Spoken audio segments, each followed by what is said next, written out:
My dearest Cynthia, you have been so wonderful. You have made such a great improvement in my life. You have inspired me to give all to God and all to you. You have given me a new and exciting purpose in life. I love you so much.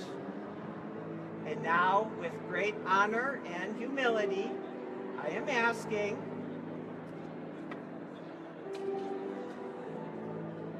I had this memorized in Latin, but all I remember now is matrimonium sanctuum.